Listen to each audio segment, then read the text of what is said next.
At InDigital, we know the public safety professionals hold themselves to a high standard. In fact, standard doesn't do it justice. In over 25 years working alongside you, carrying millions of calls over our IP networks, your dedication has inspired us. That's why our ESI Net goes beyond industry standards, not only I3 compliant, but designed to adapt to future development for a network you can count on when it matters most. Learn more at indigital.net. Here in Greenville County, we have 8 different places where a 911 call can be answered. It is the largest county in South Carolina. It's a challenge. The type of information that a telecommunicator gets from Radius Plus is location-based technology. You can see where the caller is, if they have a medical issue, if they speak a different language. They're immediately able to text to that caller in their native language. It reduces response times because it immediately gets first responders where they need to be. If Within the Trenches has ever taught you something, open your eyes to what it is like to be a 911 dispatcher, or has inspired you to become one, then help support us and join our Patreon. Get exclusive bonus content, one-of-a-kind swag, discounts on merchandise, ad-free early access to new episodes, and much more. To join, please visit patreon.com/WTT podcast. And if you're an industry partner, we have something for you as well. And now, for the show. This is Jordan, and you're listening to the Code 7 Podcast Network.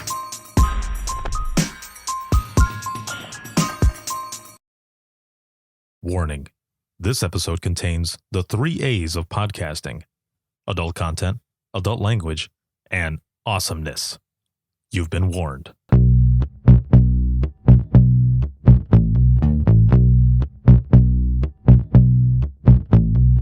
Welcome to Within the Trenches, true stories from the 911 dispatchers who live them.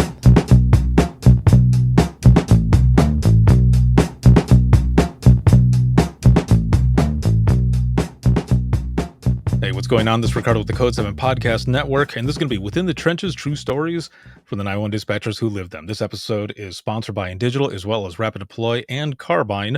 And as always, a big shout out to patrons. Thank you so very much. I wouldn't be able to do everything that I do if it wasn't for you, but especially those of you who are here watching and listening, supporting, and sharing. Thank you so very much for everything. I appreciate it more than you know. Also, there are more bonus material that's going to be coming out, and those are going to be audio versions of the DRT, which is the Dispatchers Roundtable, as well as Open Mic. Those are added bonuses for patrons only that go out podcast style audio versions of those that goes out to patrons. Video, it's always available on Facebook, Twitter, as well as LinkedIn Live and YouTube, so you can check those out there. But for those audio versions, that's a perk for patrons only, so make sure to check that out. Also, there was a new Singing Badly in My Car video that went out. That song was Dynamite by BTS, and it's my mom and I and my sister Crystal who are in the car singing that song. So if you want to see that craziness, become a patron and you can check it out. It's pretty funny. I try to put out a new one every couple of weeks. It's just been really busy lately, but make sure to check those out. They're a lot of fun to do, and I've got so much more that's coming up. So again, thank you patrons for everything, as well as the sponsors, and I'm excited for this episode. We're going to be talking about this this program that's coming up here in just a moment, but also we're going to be learning about each and every one of my guests that are going to be coming on. We're going to learn about their dispatch story, as well as some of the calls that they took and what it was like for them going into this. So without further ado, the first group here that I'm going to be pulling up, I've got Madison, Kayte, as well as Kendra, and they're going to be coming out of the Ada County Sheriff's Office, is Boise, Idaho, but also West Valley. So here we go with the first group. Hello. Hello. Hi. All right. Welcome. This is going to be good. We were talking a little bit earlier, and I'm excited. I'm excited to have you all on. The next guest here that I'm going to be pulling up is Shelby. Hello. Hi. How are you doing? Good. How are you? I'm doing all right. It looks, you're sitting outside right now? Yes.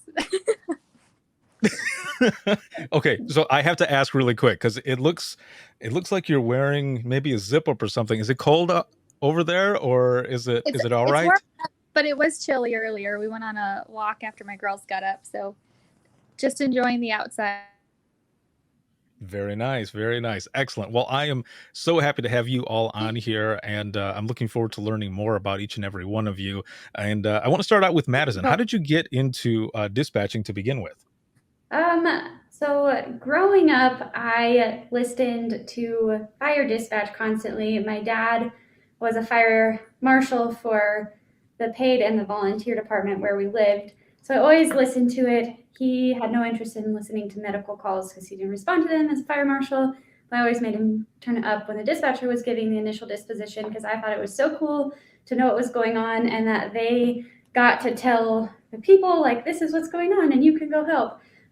So that's something that him and I had always talked about. And when I was younger at home, I was pretty chatty around my family. He called me his little talker machine. And he said, like, dispatch would be great for you because you get paid to talk. So you should pursue that. And I was from Colorado. I moved up to Idaho. And I was working as a barista for quite a while, and I loved the opportunity that I had as a barista to help somebody and make a difference in their life, but it was just with coffee, and I was slightly getting irritated that coffee was an emergency, but I was like, maybe I could actually like help people in actual real life emergencies, and the sheriff's office had an opening at the time, so I applied and went in for that, and here I am now, 5 years later. Oh, that is excellent. So, as a barista, I mean, coffee and everything also goes with dispatch. I know a lot of dispatchers who will post memes saying, I run on coffee. I totally understand now that lack of coffee could definitely constitute an emergency, but as a barista, I had regular access to it, so it wasn't as relevant at the time. Right. Yeah. But also the good thing about what you were doing as a barista too was that you were dealing with a lot of customers, and a lot of that customer service can definitely transfer over as you're transitioning into dispatch. I mean, it's different because of the fact that there you're dealing with people face to face, but that also helps over the phone because you can really transition all of that customer service into what it is that you're doing. Absolutely, that and like multitasking as a barista, like ringing people up, making their coffees, like handling multiple different windows. It's a different kind of multitasking, but I feel like it actually like transfers over to the dispatch world pretty well because you've got to stay friendly the whole time no matter what. Like, your tips depend on it. So Right. Yeah, exactly. Now, growing up, so since you were, involved in public safety this way with your dad early on, were there ever any times that you got to do any ride-alongs or even a sit-along in dispatch? there was one time that I did a very long sit along in dispatch because he was on a fire investigation, and I mean, it was a long time ago, and my mom was in England, and he needed a place for his kids, and it was like a last minute thing. So my sister and I kind of just hung out in dispatch for quite a few hours at that point. So we did that, but responding to structure fires and stuff with him because he was on call all the time, and sometimes he just had the kids, and we would just sit in his rig. So we would listen to that, but again, like he was on call 24/7, so we had his radio on all the time. And then he worked in the bureau, and their dispatch center was in the basement of the building that he worked out of. And so it was readily available. And so he would take us down there because we just thought it was cool. There were a bunch of nice ladies who would talk to us as little kids. So we go do that, but we definitely listened to it. And I would always ask him questions. He used to quiz us on our phonetic alphabets all the time on road trips, and I usually had it down, but U was always a problem for me, so Ursula was usually what I could come up with, and actually used the radio within the last 6 months, probably as a joke, but so we kind of grew up doing all of that, and it was kind of almost like a constant ride along as far as that aspect went, because we just always had the radio up. Oh man, that is awesome. So I guess so then later on when you made that transition into dispatch, was there anything that surprised you? Like when you got in there, if you can remember walking in for that first day, what is it that you're looking at? Um, I was, I think the first day I was just kind of overwhelmed. Hmm. There were just a lot of new people, new faces. And I had grown up on the fire side of things specifically. And we dispatch fire, police, and paramedics at Ada County. But the large portion of it is police calls. So all of that whole realm of things was completely new to me. And there was just so much to learn. Um, so many like different computer systems that you could learn. I had never heard of a command line prior to stepping into dispatch. So I was like, oh wow, like there you go. Like this whole thing's a puzzle. There's so many moving pieces that when you're just listening from the outside, especially as a young child, like you have no idea. And then just the variety of callers and everything. Because again, I was accustomed to specifically fireside growing up. Oh, I can see where that would be a little mind blowing coming into that. For me, when I first started out, it was it was one person, small police department, 8 hours. We were the only one working that entire time. If it goes to hell during that time, get ready because you got to be ready for anything that is going on. But then when I moved back home to Southwest Michigan, it was central dispatch. There was three of us on at a time. The call volume is way higher, so I'm walking in that first day seeing people just multitasking like crazy and also eating at the same time, and I'm thinking, how the hell am I going to do this? Like this is pretty crazy. So I can see that how it would be different as well at that last center that I was at. We dispatch for everything as well, and if you're on May phones, you're taking the 911 calls, not emergency calls. You've got EMS, you've got fire, you've got it all in one spot. And then on the other side, we had law enforcement radio, and that was a lot of fun for me too. Those were probably my favorites, was main phones, and then being on radios. So that was always a good time. Um, so moving over to Katie, how did you get involved in public safety and dispatch? So I have always wanted to be in law enforcement since I was 6. Hmm. That's all I wanted to do. I wanted to be a detective. You asked me when I was growing up, that's what I wanted. I went to school for criminal justice. I got my bachelor's degree. And then I had moved back home after school and I was looking for jobs, and there wasn't really anything here. And I had moved up to Boise because there was better job opportunities open there. And my grandparents were up there and they needed some help. So I had applied at the sheriff's office for the training division, and I got the position there. And part of the onboarding with Ada County is that you do a ride along, you do a sit in with dispatch, you go do records. So you kind of get a perspective of everything that's going on and your role in all of that. So I was the data nerd in the training division. I did all of the logging and all of that stuff, registering people, all of it. But I did my sit-in with dispatch and kind of fell in love. So every Friday after I would get off, I would go sit for like 5 or 6 hours in dispatch and just listen and observe. And at the time we had this secretary, Cindy, and she essentially stalked me into it. Every time she saw me, she'd be like, hey, when are you gonna apply? When are you gonna apply? When are you gonna apply? So I resisted for a year and I finally applied and put in and made the switch and loved it. Wow. So I like how you say you got stalked into it. That's funny. Yeah. Yeah, someone poking and prodding you, like, come on, try it. And it's interesting to me too that there's a lot of people that I've spoken to where they've gone in for something else, and they happen to be drawn to dispatch, whether it's in the same room or they're just hearing about it and they go do a sit along just to check it out, and then it gets into your blood and you're like, I think I Yep. want to try this as well. Yep. Now, I guess looking at your training, what was the training like for you going into this? So Ada County was pretty structured when I went in. It was a 16-week kind kind of pass fail. You get a 2-week extension at the end of each phase. After that, you're kind of cut off. I went in and there was a lot of people around me that was cut off, and I was very determined not to be one of those people. I was very, very awkward at the very beginning. My trainer, Mandy, was my very first trainer ever. And she would tell me every day, "You are so awkward." And she finally was like, "You need to go to these classes to like learn how to be less awkward." And I would love to say that it helped, but I don't know that it did.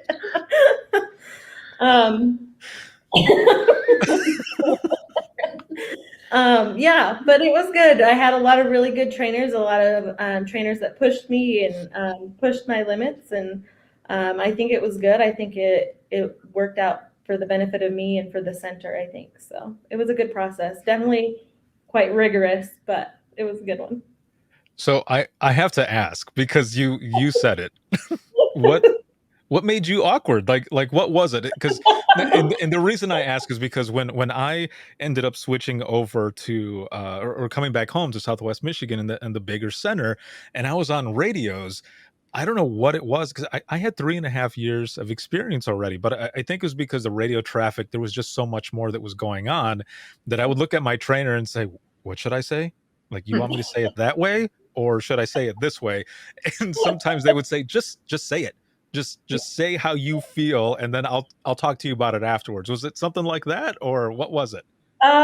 She told me I sounded like a robot on the phone. It was more like I was so nervous and so like anxious to do it correctly that I would sound like a robot. I'd be like, "Yes, no, okay, how do I help you?" Like there was no emotion, no voice inflection. Like I was just really awkward.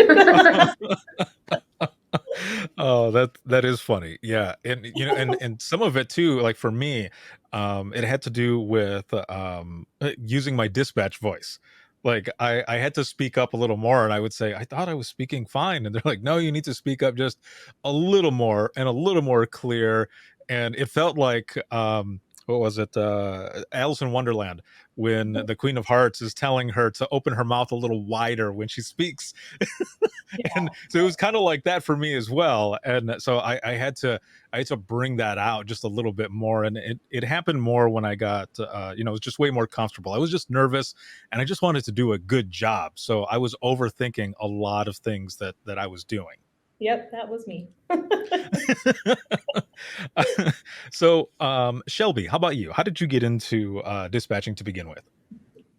I was originally from Pahrump, Nevada, which is like an hour outside of Vegas.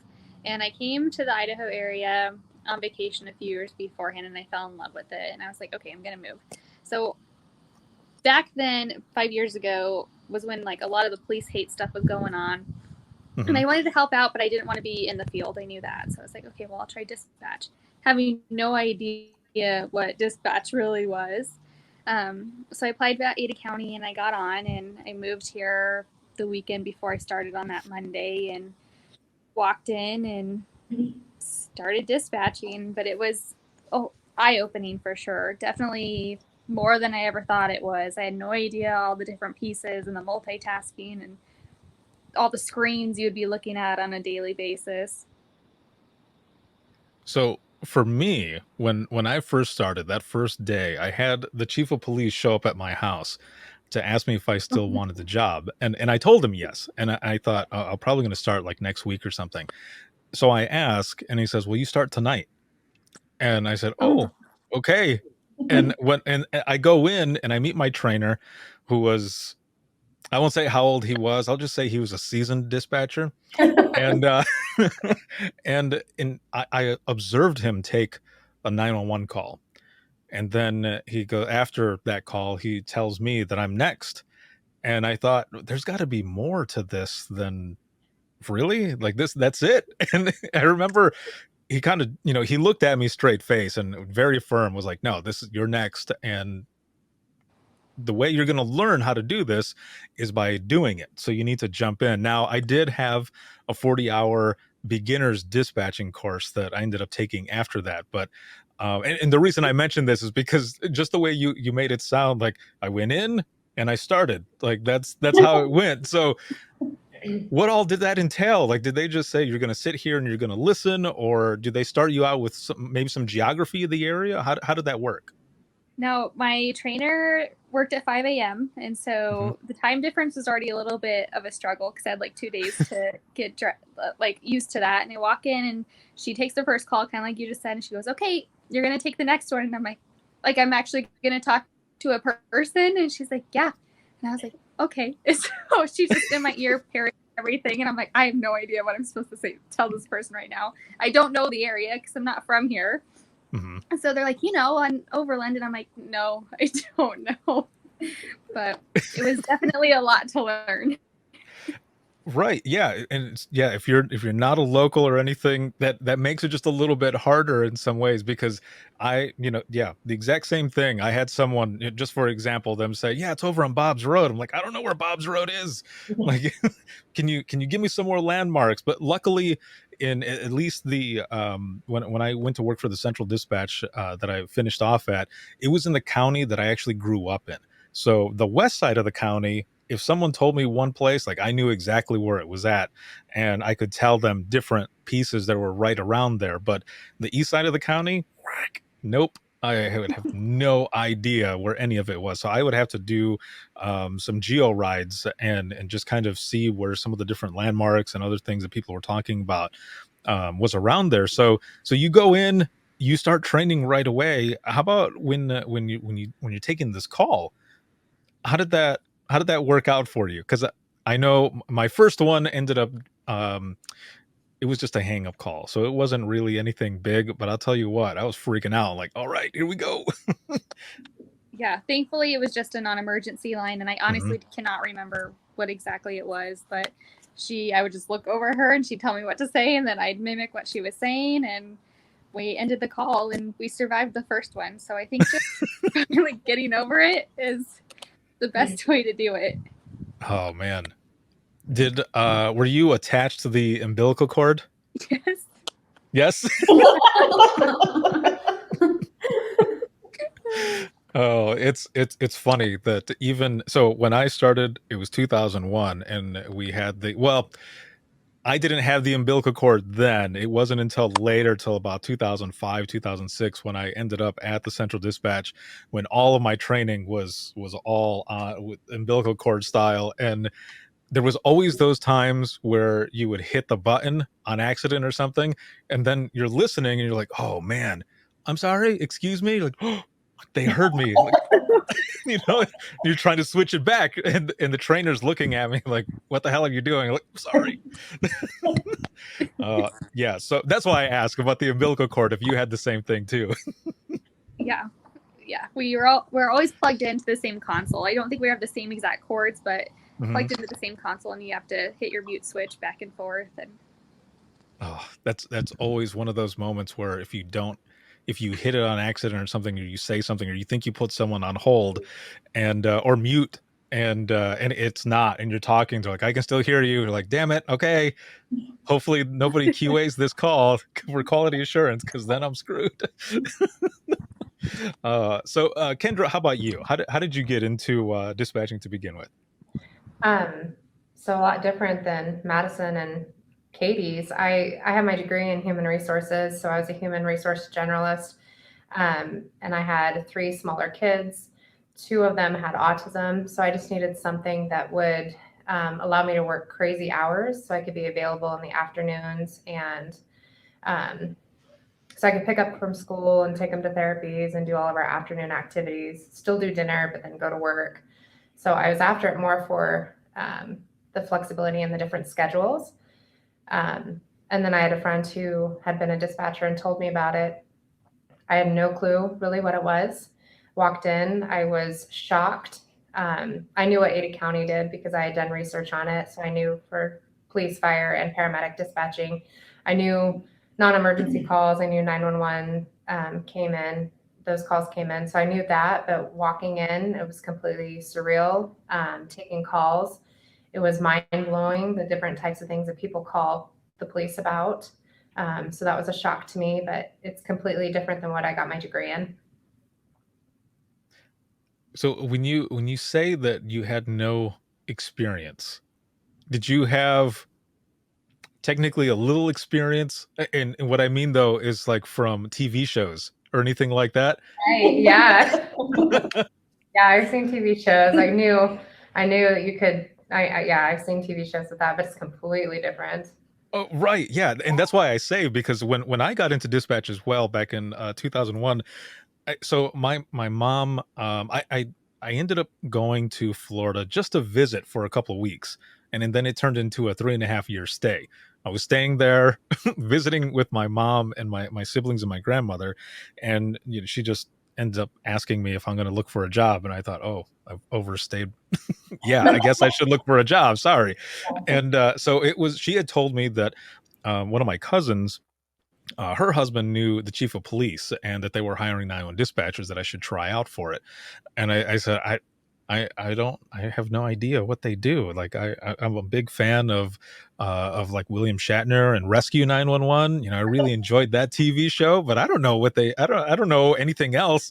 But and that's why I asked. That I had no experience, but the experience that I had was from TV. Yeah, it was very limited to what I've seen on TV. So then when you end up getting into this, what were some of the things that were real eye-opening for you then? Well, so one of my first few days of taking calls was New Year's Eve. So that was an overwhelming day to start, and I worked night shift.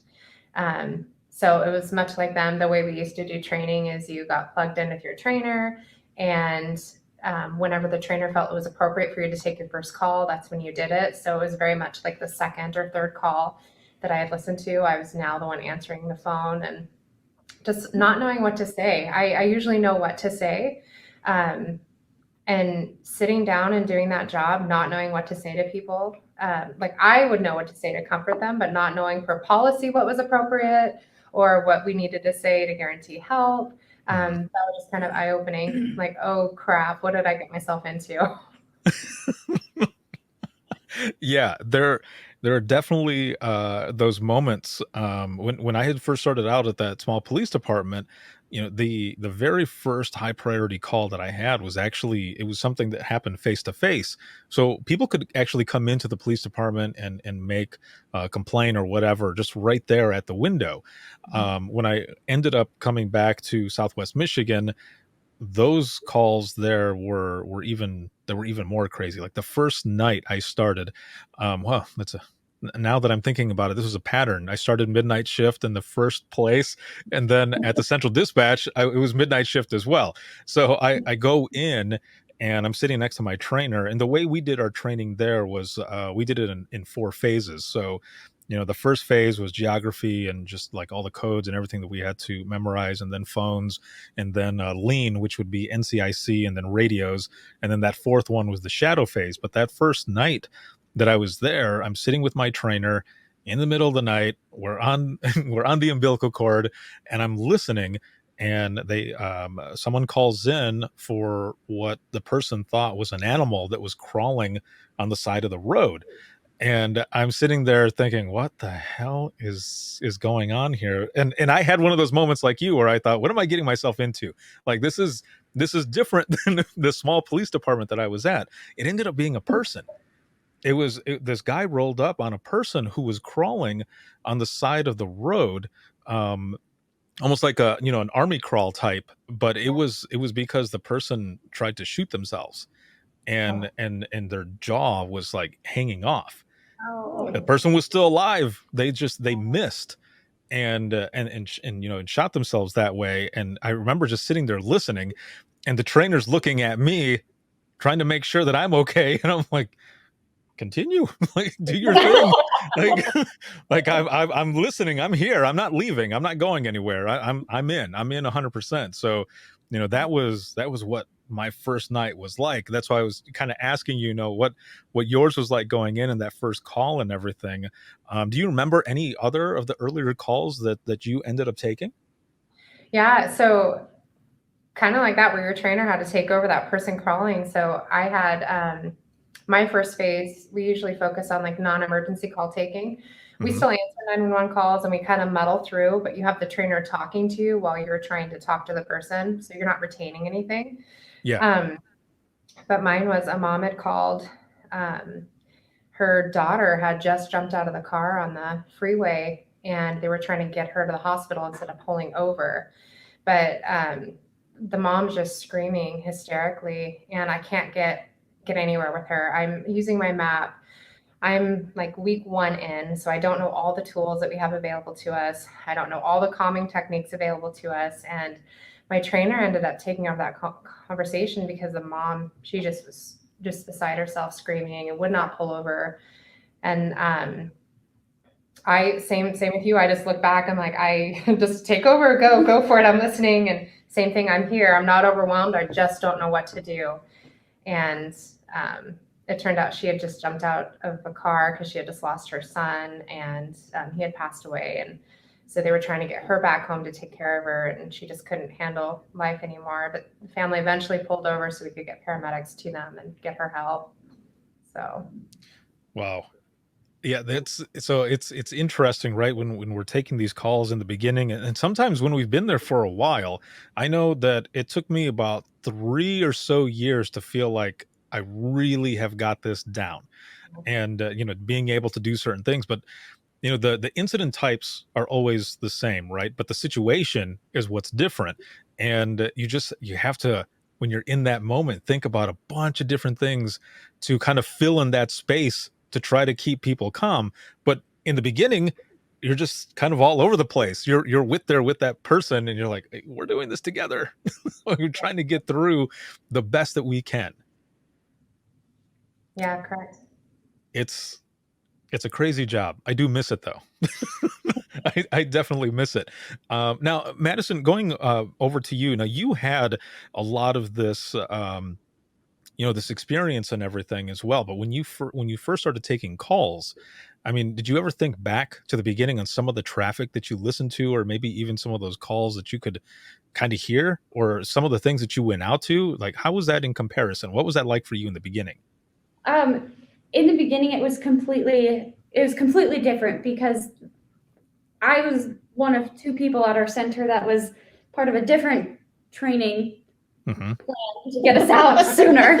So I was strictly training to become qualified to be a call taker out on my own, but also doing radios on the side. But so we're trying to get shorten our training program. So just for the time, it only worked for 2 of us, but so we could get the person out on the floor faster. So I spent a lot of time working on just the phones, and growing up, I had been isolated to just the radio side of things. So it was a complete and hearing how people talk to you and like some people are so sweet and some people are so not sweet. And it's like some people answer your questions and some people don't answer your questions at all, even though you ask them. And I had some weird ones. I had one guy who just he had a previous injury and his wife wasn't aware that was a problem that was causing him right then. But so he didn't have enough blood going through his brain. And so he had like a temporary God complex going on and was referring to himself in the third person and would get so mad if anybody else talked in anything but the third person. And so it was within the first month of my training, and I'm trying to figure out, I don't know. I look at my trainer, he's like, you're doing fine, keep going. I was like, do you want to do this? And he's like, no. Okay. Yeah, you're in this. Person talk, that's a whole different set of grammar rules. I don't know how this works. And so that whole aspect of it was very, very different than what I grew up listening to, because the radio is much more controlled for the most part than your calling parties. And sometimes when you get a funky one that wants all normal speech rules to go out the window and you need to comply with his so he doesn't hurt his family. Okay, I guess I can do this. So it was very different. It's just a lot to learn, and then how to handle people. I had never really been in a situation where people would say exactly what they think sometimes, and most so it was definitely not necessarily. I don't think that I went in expecting anything specifically. But had I gone in expecting anything, it would not have been that. So it was just a lot of learning. Yeah. So a couple things. One, did you not ever have anyone get really pissed off at you about their, like, when you were barista? Did no one ever get real pissed off or anything, and really just lay into you and tell you how it is? No, well, so my the owner of the coffee shop that I worked at was very, very, very strict about that, and she said if you messed up that coffee, like, you toss it and you start fresh. So like our quality control at that coffee shop was pretty significant. So no, and I'd worked as a waitress before, but I think I had just gotten lucky and I hadn't messed up orders. So I hadn't really had that. I hadn't really had that in-person blow-up thing. I enlisted in the military. After that, I got a lot better at people yelling at me and saying exactly what they think. That was a break in between dispatch years. So had that been, it probably would have been different. Yeah. So then secondly here, I have to ask, when you were taking this call, did you respond in third person? I didn't at first because I didn't know that's what I was supposed to do, but he was getting so angry. And his wife was threatened, like he was gonna try to kill her. He was like naked on top of her with a gun, like all of this stuff. So I was like, why? I guess I'll try to talk to him, like mirror how he's talking. And that seemed okay. And he wasn't threatening to hang up the phone on me anymore. So I was like, well, I guess this is working. That's why I was like looking at my trainer. He's like, no, like, you keep doing it. Okay. So it was just something that I was like, well, I guess I'll go with what you want. So hey, no, well done. Yeah, do what works. I chuckle a little bit because all I can imagine is you being like The Rock back when he was a professional wrestler and speaking in the third person. But Madison thinks you should do this, or Madison says that you should do this. It was so awkward. Like, Madison wants you to, like, and not you. Like, Madison wants David or whatever. Like, I have no idea. Yeah. It was 5 years ago, but like the you pronoun was not acceptable. Like, personal pronouns were not to be used, and I was just like, oh my gosh, like I said, like, all grammar rules go out the window and you're winging it. But he would let you know if you did it wrong. So man, see, this is elite stuff here. you have to think on the fly. I never expected to have to play. Oh, that is amazing. Now let's go to Shelby. How about some of the earlier calls that you had as well? Some of the ones when you were first starting out on phones. Do you remember any of those? The main one I remember, it was probably when I was just out on my own from training. And I remember it was my birthday and I was working a 14-hour shift. So I was on overtime and I was on swing shift. So it had to have been right around midnight. And I answered an emergency call, and this guy on the other end, we call him Belly Button Guy. Hope that's okay. But he told me this story about how his aunts were in the basement, and they were wearing these matching shirts, and they had them tied up where their belly buttons were showing, and he's whispering the entire time. And I'm like, okay. So I'm like, is he going to tell me like that they're dead down there, that he killed them? So I'm like trying to like figure out what's happening. And then he tells me the story about how they were like playing tug of war, and he falls backwards and his head gets stuck in this fish bowl. And at some point they like burn him with a cigarette in his belly button. And he's like, is that dangerous? And I'm like, what? Like, what is going on right now? And I remember like telling him to hang on a second, and I mute myself and I like stand up to the lead that was on duty. And I'm like, is somebody playing a joke on me? Like, this is my first birthday here. Like, is this what we do? Like, is this like an initiation thing? Like, I think somebody's playing a joke on me. She's like, nope, nobody's playing a joke on you. And I'm like, this is a legitimate call. And she's like, it must be, because we don't play jokes like that. And I'm like, okay. So I like sat back down and I'm trying to talk to him about what is going on. And I'm like, if you need an ambulance for your belly button that's burnt, like, I can do that.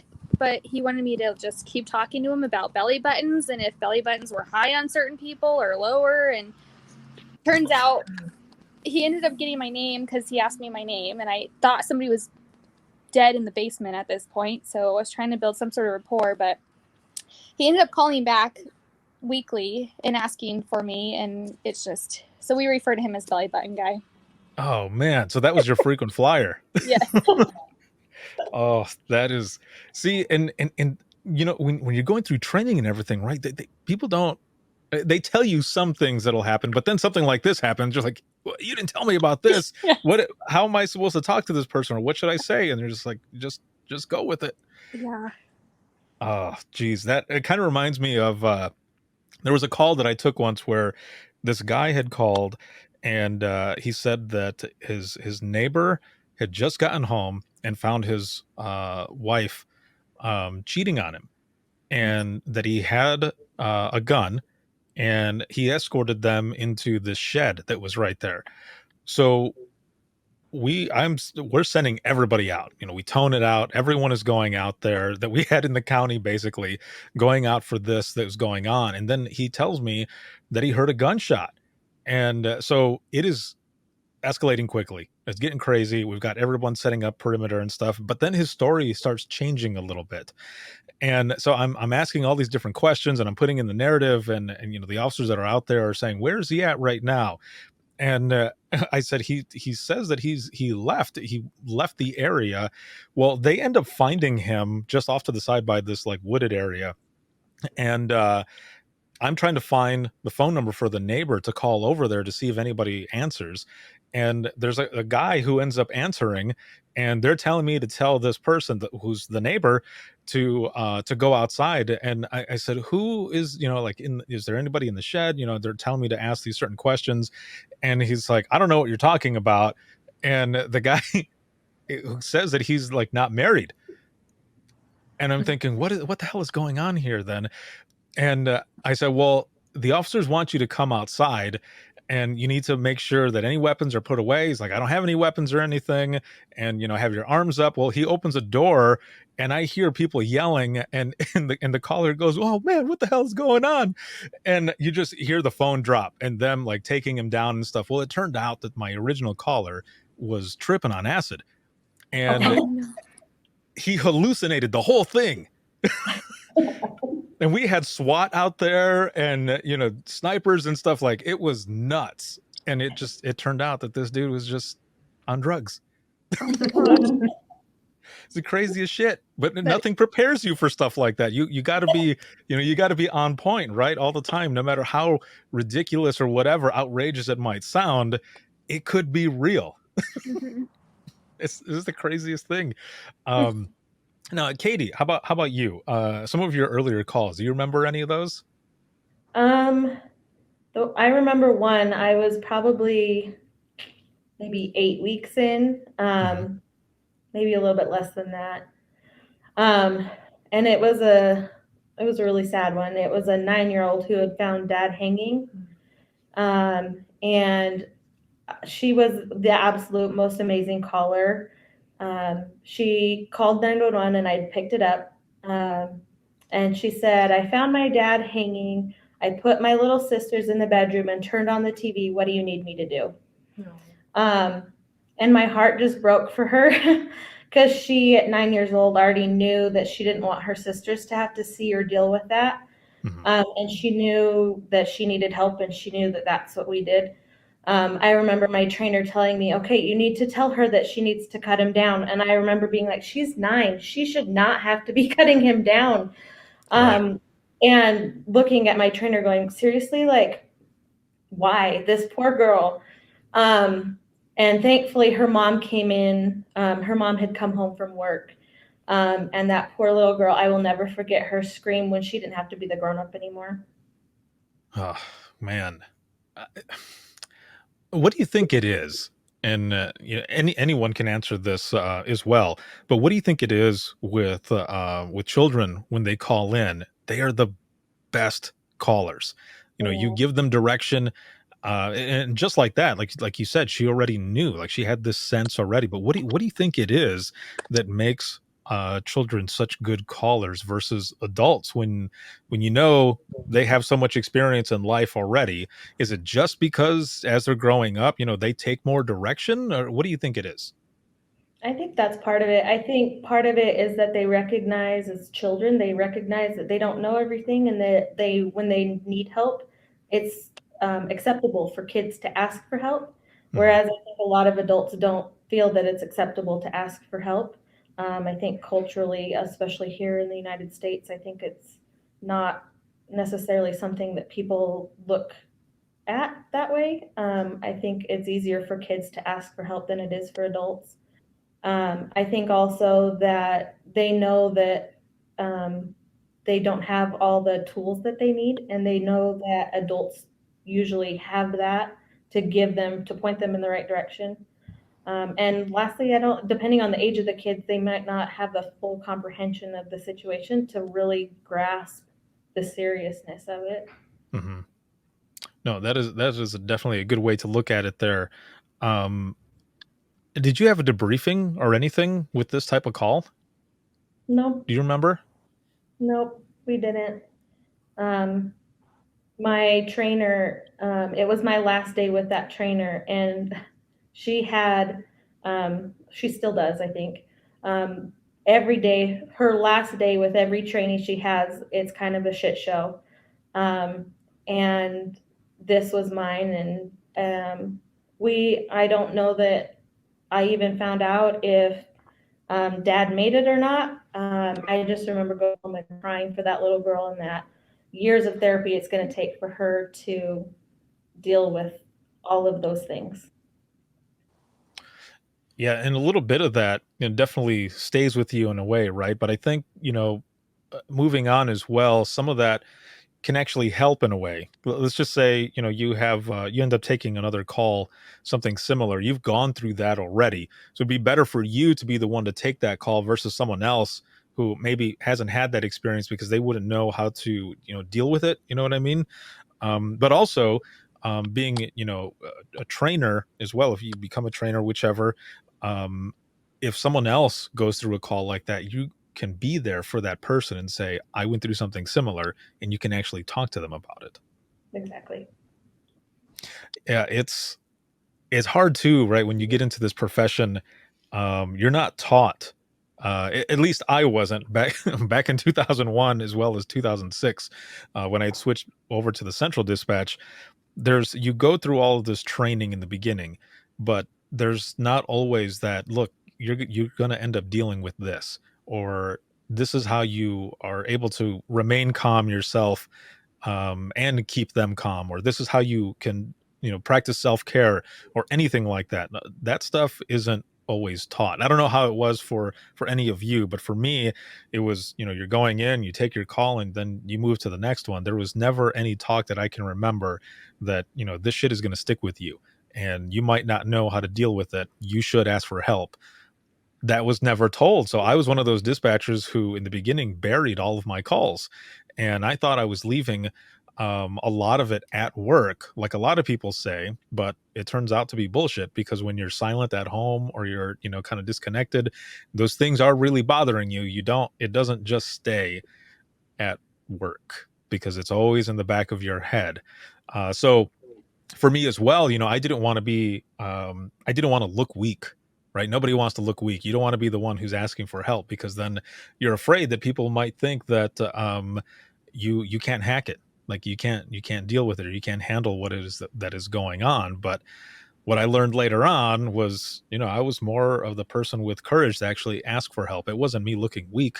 I wanted to do something to better myself. So it was therapeutic for me specifically, to write about this stuff, or to do what it is that we're doing now. I mean, that was kind of the point of the podcast, was to share these important stories. And, if it helped me to talk about those, it might help others to not only have them on to talk about their stories, but to have people listen to it and learn from all of it. Mm-hmm.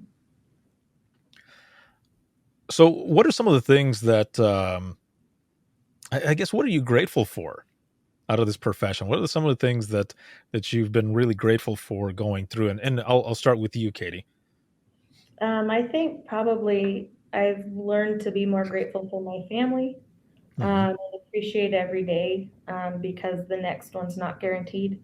To live in the moment and not not waste time, because you don't know, there's no guarantee. You could get in an accident. You could, there's so many things. I think just knowing and dealing with mortality every day, it's made me appreciate those around me and those that I care for a lot more.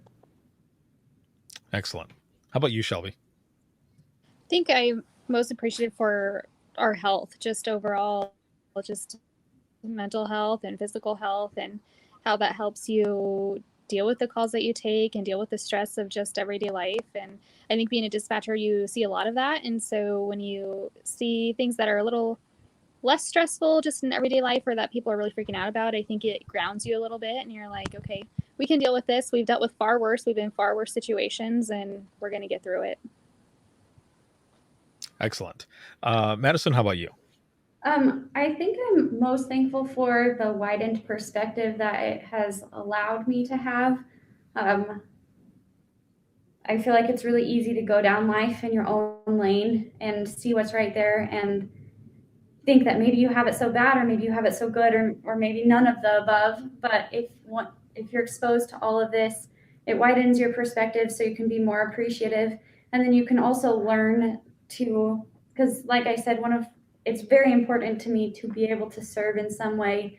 And that's what gives me fulfillment. And so I'm thankful for even though the stress is there, I think that without the stress or the capability to be helping people, I think I would be worse off not dealing with it, not having any of that, because I wouldn't be able to be in the position to serve. And as the years go on, you see what you are capable of. And I think that knowing that you're capable of this makes it easier to handle anything that life deals you. And then you can help your people, whether it be family, friends, coworkers, or your callers, that you can do this, so you can pass that on. And I think that's something that it fulfills my purpose, and having a life with purpose is super important to me. And I think that this lines up really well with that. And without dispatch, I might not have ever known what I can handle and known that I can help in that way.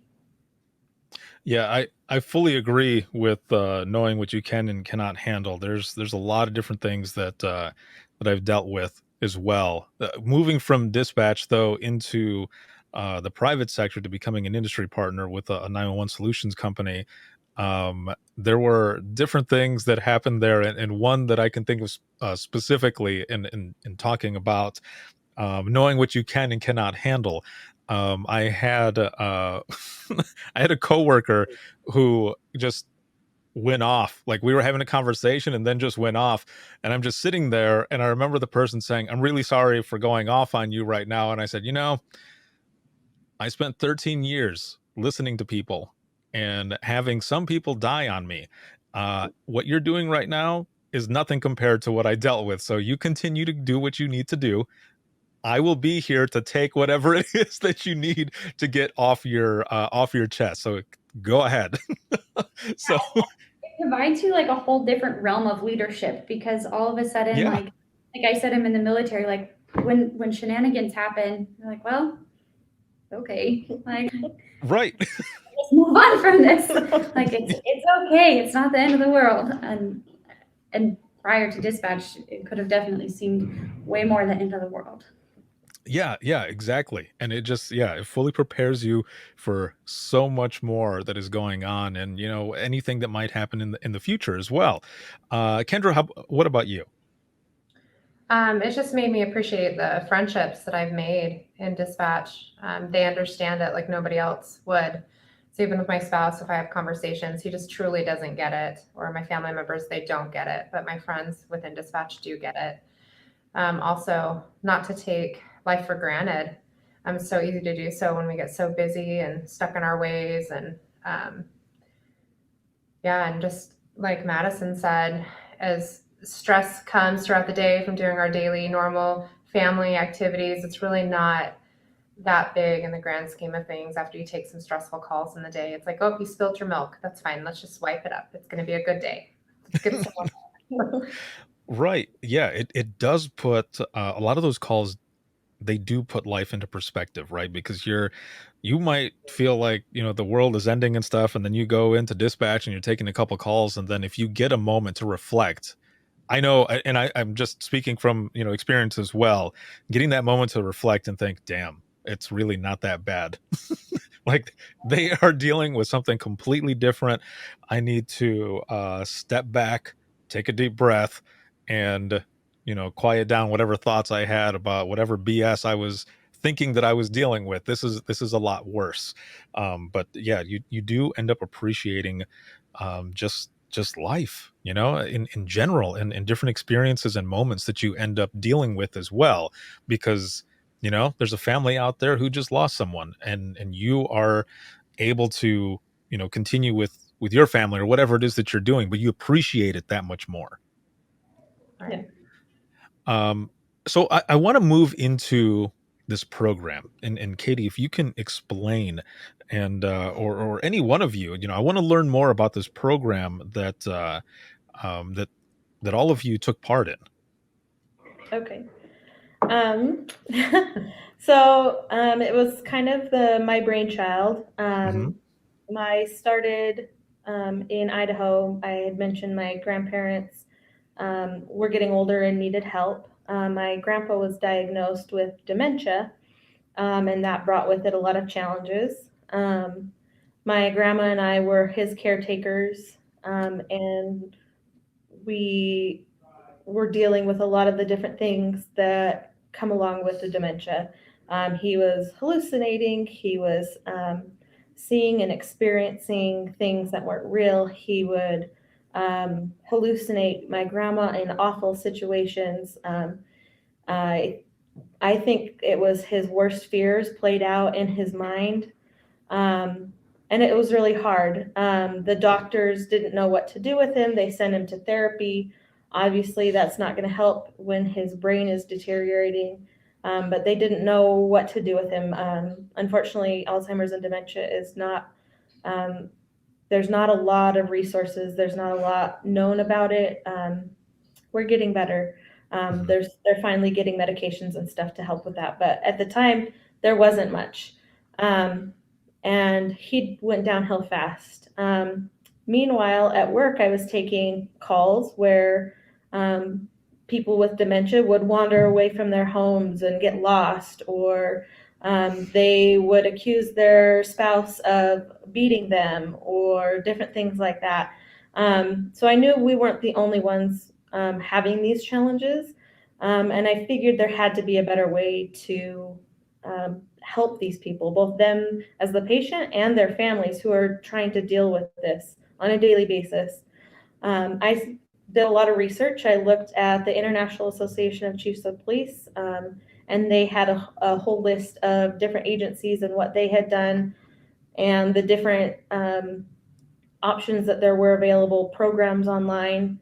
I took little bits and pieces that I liked from every one of them, and the information that I had with our CAD, and then very quickly realized what a huge project this was going to be. It's huge. So Shelby and I presented it to command staff. The way Ada County works is that if you have an idea for a program, you write up a proposal, you present it to command staff. They take all the information and give it a yay or nay. They were kind enough to give us a go ahead. And that's when we brought Shelby and Kendra on to help us tackle this huge project of logistics. How are we going to work this? Who do we need to meet with and stuff like that? So for those who are listening and watching, what is the name of the program? And like, what does it stand for? It's the ARVP program. It's ARVP, and it stands for Ada's Registry of Vulnerable Populations. Do you want to touch on the autism? Yeah, so when they brought me into it, I have twin boys that have autism. Mm-hmm. They're 15 now, 15 and a half. And we were blessed where they weren't runners. They didn't ever run away from us. They didn't escape from the house. They were able to follow directions pretty well. So they knew, like, they don't leave the house without mom and dad. but not everybody is that lucky. And so like Kayte was talking about how somebody with Alzheimer's or dementia may be found wandering in the middle of the night, not know where they belong, and then we have to go door to door. Officers go door to door trying to find out where they live. It's the same thing with people with autism, but they tend to run. And usually it's younger kids that tend to run, and they tend to run towards water.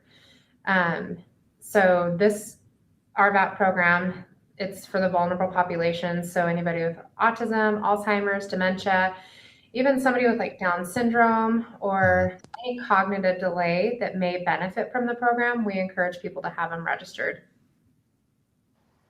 Interesting. So then, you've got the registry, right? And you're filling out all this information. Is there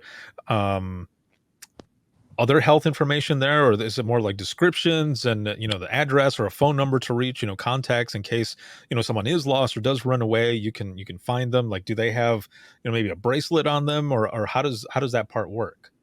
No, so it's all of those things. So it's going to be their name, their address, emergency contact, their diagnosis, their physical description. You can upload a photo, so we have it in our system. But things that we like in there are calming techniques, things to avoid, any specific triggers, how to talk to them appropriately, how to de-escalate them, what are the safe topics? Do they like cars? Do they like dinosaurs? Do they like talking about flowers? And so we have a really cool search. Well, in our CAD, we can do this really cool search command. So a couple months ago, we had a 12-year-old girl. We had 911 calls coming in. She was running in a busy part of Boise in the middle of the road. People couldn't stop her. It wasn't safe for her to be doing what she was doing. It was like during rush hour traffic. As officers were responding, our dispatcher was able to do this search command that we have, and she narrowed it down, and she found out exactly who this girl was, knew exactly how to talk to her, knew how to calm her down, relayed that information to the officers, said, this is her name, this is how you talk to her, this is what you don't do because this will escalate her. And then she also called the mom and said, hey, we have your daughter at this location. She was just called in running down the street. And the whole time the dispatcher is talking to the officers and talking to the mom. The officer that got there is just following her slowly to keep her safe because she's eloping, she's running. They don't want to put hands on her. They don't want to stop her because that could trigger her. So they knew exactly how to talk to her, to wait for mom to come to her, and how to de-escalate the situation appropriately. Wow.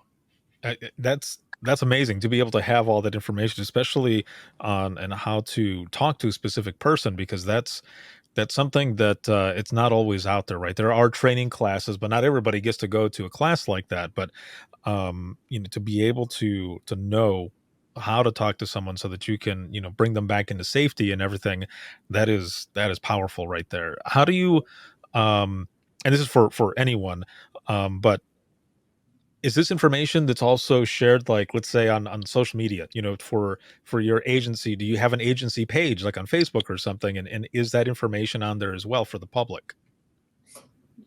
For the registry part of it, I guess, is what I mean. We've got the registry available on our county webpage. It's pretty easy to access, and we have gone through a training with all of our partner agencies. So all of the police officers have had this training.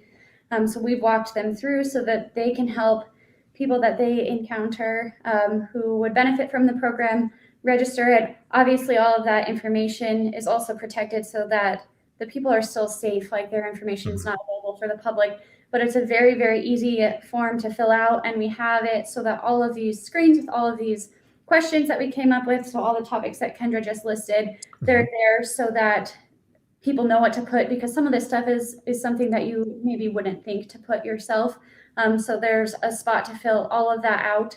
And then it goes into our CAD system, and we can use the commands to bring it up either based on person's name or a location. But we've got that. We have talked to the media about it so that the community can be made aware of it.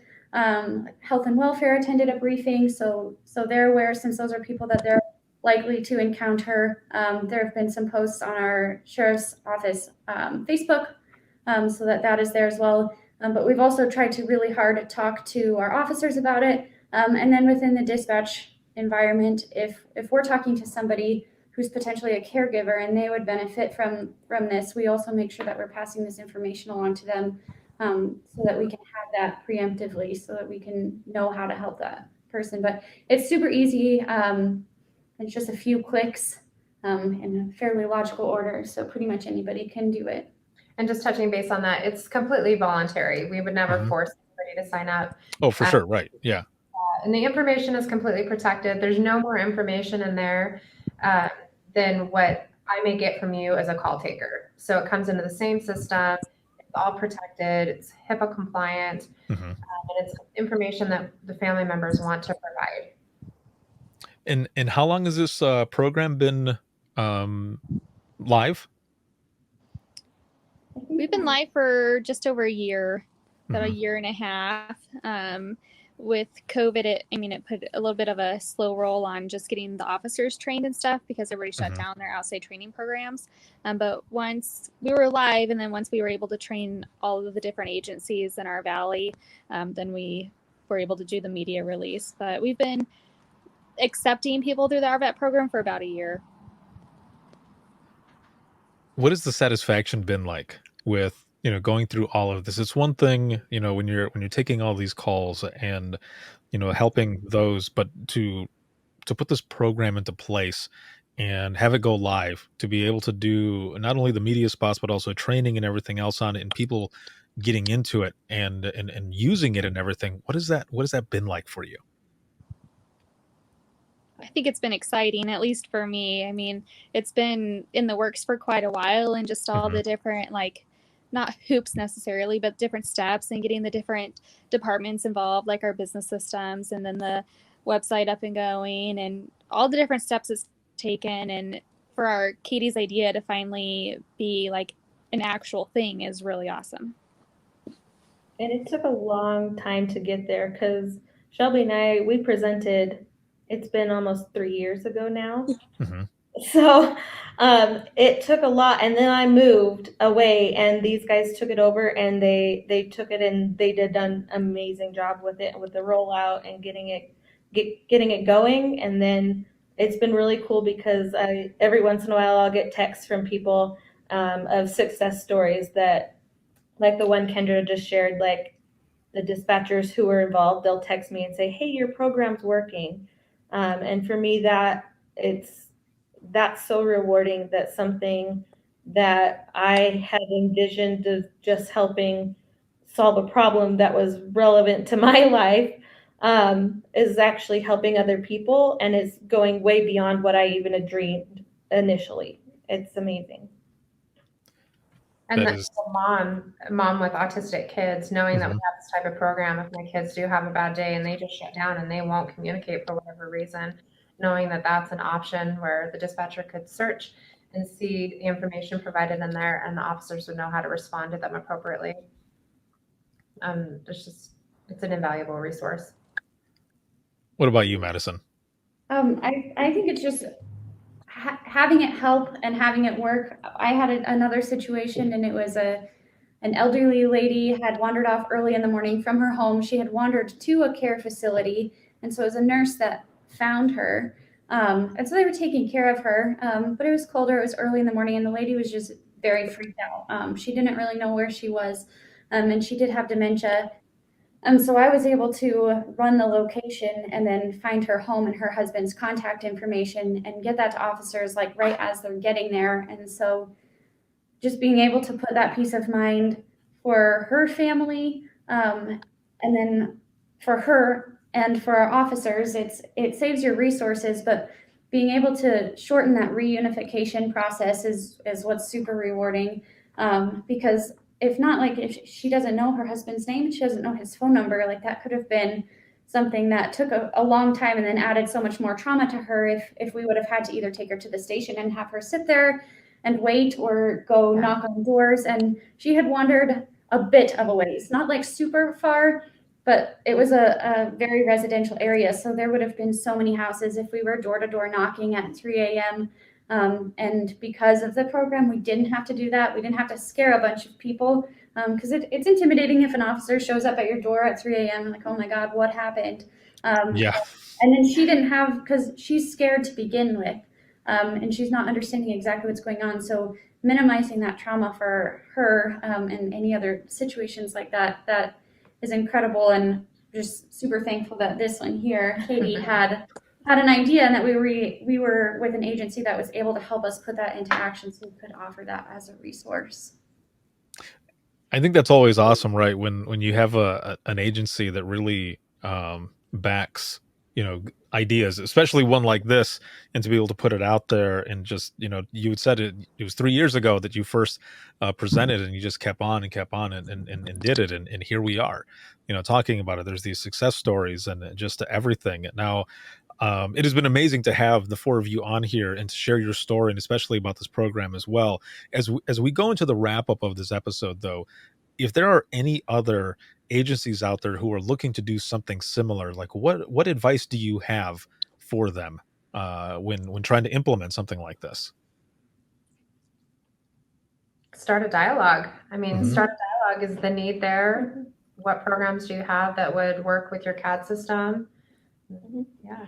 Well, and that's kind of where I started, is do some research, see what availability there is in your CAD, what will work with the systems that you already have, because that was one of the things that we wanted, that we had pushed really hard for, is that we want this integrated into CAD, because we don't need more systems with more logins. We have enough of that. We wanted to make sure it integrated with CAD. So we wanted to make sure we included IT in our decision making, made sure that the information was safe and protected, but easily accessible, which is kind of a two-edged sword. You have to be careful with that. But look at what skills the people on your team have. When I picked these ladies to be part of this team, I picked them for reasons, because I needed these skill sets that they all have. And I think that's a huge part of any project, is knowing what skills everybody has, what they contribute, and balancing it out so that you know what's possible with your agency. Shelby or Madison?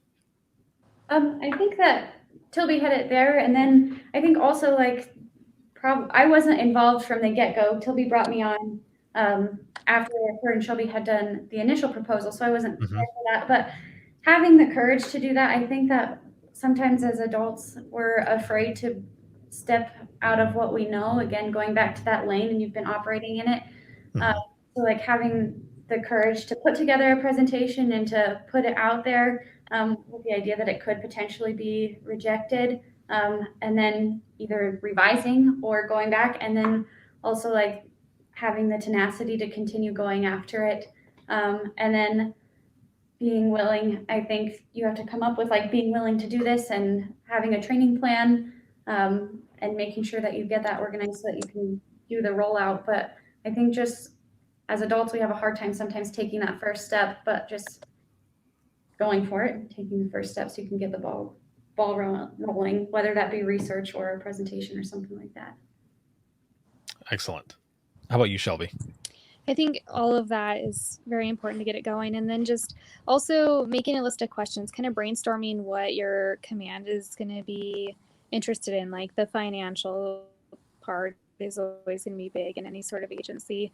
What's the financial part? In our experience, in our situation, we really don't have a huge financial load with our program, just because we're utilizing people that we already have, and the program itself is free. There's no sort of cost with that. But I think just making sure that you cover all of those aspects, the time it's going to take to get it rolling, and if you need additional personnel, the financial stuff, and because that's what the command is going to be wanting to look for and have answers to. Excellent.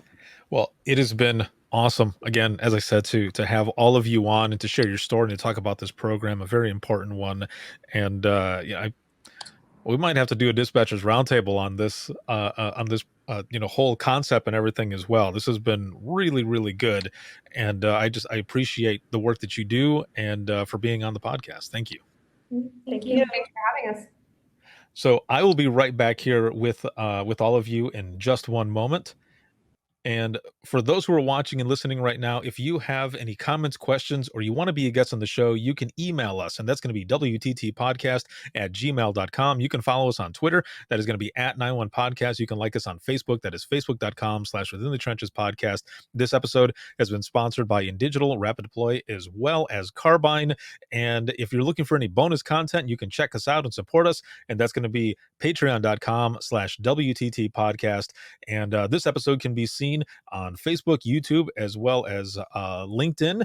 And you can listen 24/7 on Apple Podcasts, iHeartRadio, Spotify, your favorite podcasting app, and withinthetrenches.net. Have a good one, everyone, and we'll see you in the next one.